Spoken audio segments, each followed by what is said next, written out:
বন্ধু MD আশরাফুলের pink কালারের জায়গা লাগবে। এমডি জাহিদ হাসান, আমার কাছে তো পিঙ্ক কালারের জায়গা নাই বেবি, তবে পিঙ্ক কালারের জুতা আছে, বুঝছো? পিঙ্ক কালারের জুতা আছে। পিঙ্ক কালারের জুতা দিয়া তোমাকে এবং তোমার বন্ধু এমডি আহাম্মককে, দুই আহাম্মককে একসাথে পেটানো যাবে, বুঝছো না? আপনার লাইভ দেখি আপু, আপনার আমার একটা জব লাগবে আপনার অফিসে। জান্নাতুল ফাতেহা অনন্যা আপু, আমাদের অফিসে কোনো মেয়ের পোস্ট এখন খালি নাই এই মুহূর্তে, আমাদের অফিসে শুধু ছেলে নিয়োগ দেওয়া হয়েছে। আচ্ছা, এটার জন্য একটা ড্রেস নিতে চাই, গার্লফ্রেন্ডের জন্য নিলে কি ডিসকাউন্ট দেওয়া হবে? শাহিন আহমেদ নিলয়, গার্লফ্রেন্ডের জন্য নেন আর মার জন্য নেন আর বউয়ের জন্য নেন আর বোনের জন্য নেন, প্রাইস একই। এখন গার্লফ্রেন্ডের জন্য নিতেই পারেন, এখন ডিসকাউন্ট মানে এখন কি কম প্রাইসে ড্রেস পাচ্ছেন, সো আপনি এখন আপনি যদি এই কম প্রাইসে গার্লফ্রেন্ডের জন্য ড্রেস নেন আপনি জিতবেন, কারণ এখন প্রত্যেকটাই একদম রিজনেবল, একদম হোলসেল থেকে কম প্রাইসে দেওয়া হচ্ছে। সো এই হচ্ছে একটার থেকে একটা বেশি সুন্দর, সবগুলো ডিজাইন একটার থেকে একটা বেশি সুন্দর। আপু তোমাকে একটা গিফট করতে চাই, তুরাব রহমান মান্না, আমাকে কি গিফট করতে চান? আমার ড্রেস আমাকে গিফট করতে চান এরকম কিছু? মানে আমার ড্রেস আমাকে গিফট করতে চান এরকম কিছু নাকি? আচ্ছা, কে সুন্দর লাগতেছে সেই সেই সেই আপমনি। আচ্ছা, Suman Sheikh, thank you so much, love you too ভাইয়া, thank you so much, thank you thank you thank you. Syed নানা কই, সেটা তো নানি রেজা জিগা বেদব কোথাকার। গুলশানারা বেগম, ভালো লাগছে, thank you so much. Monalisa মানকিন লিখেছেন, হাই সোনা আপু, হাই আপু কেমন আছেন? আপু তুমি আমার কমেন্ট পড়া শেয়ার করেছি। বুবলি রহমান আপু এই যে কমেন্ট পড়ে ফেলছে, কেমন আছেন? হোলসেলে প্রোডাক্ট দেন ফাহমিদ আক্তার, জি আপু আমরা হোলসেলে প্রোডাক্ট দেই, শেয়ার করে দিয়েছি। রাজকন্যা, thank you thank you thank you রাজকন্যা, থ্যাংক ইউ।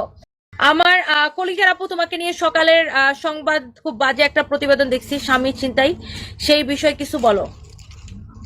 কলিজার আপু তোমাকে নিয়ে সকালের সংবাদ খুব বাজে একটা প্রতিবেদন করেছে, আচ্ছা স্বামীর চিন্তাই, সেই বিষয়ে কিছু একটা বলো। সকালের সংবাদ ওটা কোনটা আবার? আমি চিনি না। হ্যাঁ, বের করো তো দেখি কি লিখছে আমাকে নিয়ে।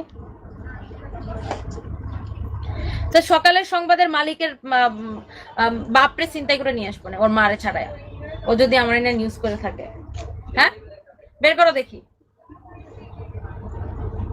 আমি চিনি না আসলে, আমি দেখি নাই, তো আমি যেটা দেখি নাই সেটা নিয়ে আসলে কমেন্ট করতে চাই না। আগে দেখি। নিজের বয়সের চেয়ে প্রায় 8 করে সাম্প্রতিক সময়ে নেটিজনদের কাছে ব্যাপক সমালোচনার জন্ম দিয়েছে। আচ্ছা, প্রায়শই সোশ্যাল মাধ্যমে স্বামীকে নিয়ে হাজির হয়ে অশ্লীল মন্তব্য করে, যাতে বিব্রত হন নেটিজন ও সন্তানদের অভিভাবক। সম্প্রতি তনির বিরুদ্ধে ব্ল্যাকমেইল করে স্বামীকে ছিনতাইয়ের অভিযোগ করেন সাদাত রহমানের দ্বিতীয় স্ত্রী নাহিদা ইয়াসমিন। তিনি অভিযোগে উল্লেখ করেন, চলে যাওয়ার তালাক প্রদানে তাছাড়া বিভিন্ন সময়ে দিয়ে অশ্লীল গালাগাল সেসব অশ্লীল SMS ও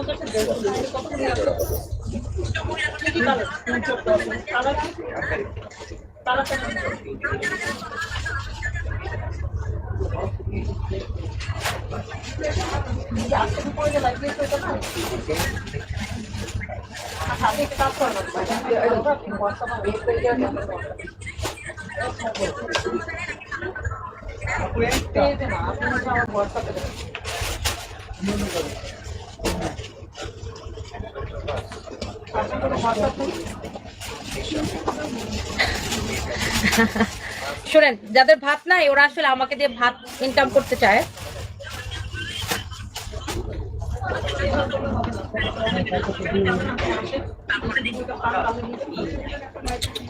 so so so so sorry, সকালের সংবাদ। তো বাপের নাম্বারটা দিস, তো বাপরে ছেড়ে নিয়ে আসবো। I'm so sorry for you. শুনেন, এগুলা নিয়ে বিভ্রান্ত হওয়ার কিছু নাই। এরকম অনেক মানুষ আমাকে নিয়ে বিভিন্ন নিউজ অজান্তে, জানি না, কেউ জেনে না জেনে উল্টাপাল্টা অনেক নিউজ বের করে। I don't care actually, okay, I don't care. শুনেন, আমার নামে এরকম বিভিন্ন পেজ, মিনিমাম 50টা পেজ, এবং বিভিন্ন টিকটক আইডি, বিভিন্ন ইউটিউবের বিভিন্ন পেজ হচ্ছে এরকম বিভিন্ন নিউজ বের করে। হ্যাঁ, বা আমার লাইভের ভিডিও ক্লিপ কেটে নিয়ে তারা ভাইরাল করে, বিভিন্ন ভাবে তারা টাকা ইনকাম করে। ভিউজের উপরে ফেসবুক বা ইউটিউব একটা টাকা দেয়, আপনারা জানেন, ওইভাবে ওরা টাকা, ওদের প্যাট চলে ওটা দিয়ে, ঠিক আছে? আমার বেসিক্যালি আমার ফেস ভ্যালু দিয়ে তাদের প্যাট চলে, ওকে? তো এখানে আমার কি করার আছে? এখন কেউ যদি এরকম বর্ণামি বানায় তাহলে আমাকে ওদের নিউজের ভিউয়ার্স কত জানেন? আফটার ভিউয়ার্স ওদের নিউজের আফটার ভিউয়ার্স 205টা 206টা। আচ্ছা আর ওদের নিউজের আফটার ভিউজ হয় 205 206 আপনাকে নিউজ আর আমার করাতে দিয়ে সেটা নিউজ 1.5 করাতে লাখ 1.5 লাখ ছাড়াই গেছে। এখন বলেন তাহলে ও আমার নিয়ে নিউজ করবে না তো কারে নিয়ে নিউজ করবে বলেন? ফালতু কোথাকার। বাই দ্য ওয়ে এই টপিক ইগনোর করো। বহুত ফেক নিউজ বের হয় ইউটিউবে, দেখবেন আমি কত টাকা ইনকাম করি ওরা দিয়ে রাখছে আমি নাকি 1 কোটি টাকা ইনকাম করি। আমি তো স্বপ্নেও দেখি না এগুলা। এরকম আবল তাবল অনেক নিউজ বের হয়, এগুলো আমি কখনোই মাথায় নেই না। এগুলার পাত্তা দিলে তো আরো মাথা উঠে যাবে। নেভার আমি কখনো পাত্তা দিই না এগুলা।